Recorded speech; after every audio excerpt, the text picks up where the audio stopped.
It is easy to understand why someone would choose to study wildlife management as a whole. This is mainly because people enjoy wildlife. They enjoy animals, they enjoy seeing them, talking about them, watching videos about them, etc. The only difference really is how much they like the wildlife.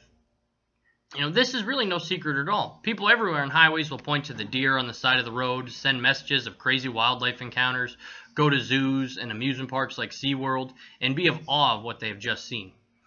I actually found it funny. A few months ago, I went to Busch Gardens in Tampa Bay, Florida, and was more impressed with the animals than I was with the rides.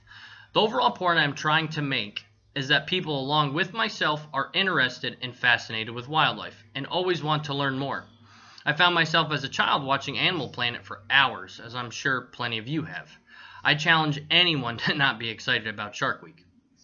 The problem I have now is finding an exact reason to why I'm studying the management side of wildlife.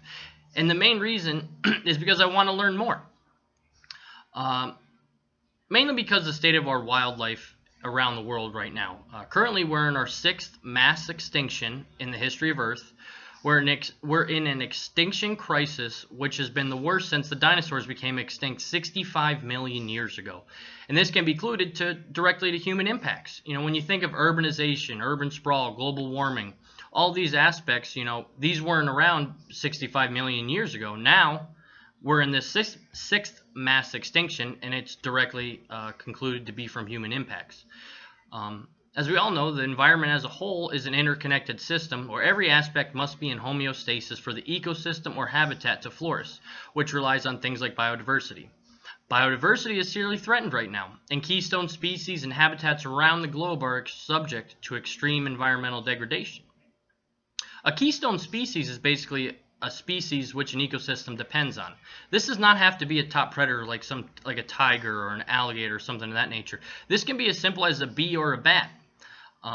Without these species, the ecosystem will be subject to severe degradation. Humans have also added so many seemingly impossible variables for the wildlife managers to manage with non-native invasive species.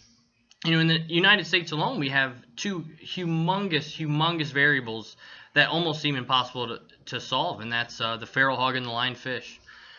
I do not know if it's the challenge that we are all in the midst of with wildlife that makes this so intriguing, or the fact that we have an inherent obligation to preserve these wildlife species for future generations, but I know that I personally could not imagine a world where my children or grandchildren will not be able to see a tiger or something like the Great Barrier Reef. Recognizing that these are living animals who have homes, children, parents, feelings, makes it so much more important for me to want to study wildlife management. People have a deeper connection with wildlife than they will with something like a plant. But as we all know, this is all one big system, and it has to be managed correctly. But I believe the absolute question of this answer and why I chose wildlife management is that I had a connection to wildlife as a child.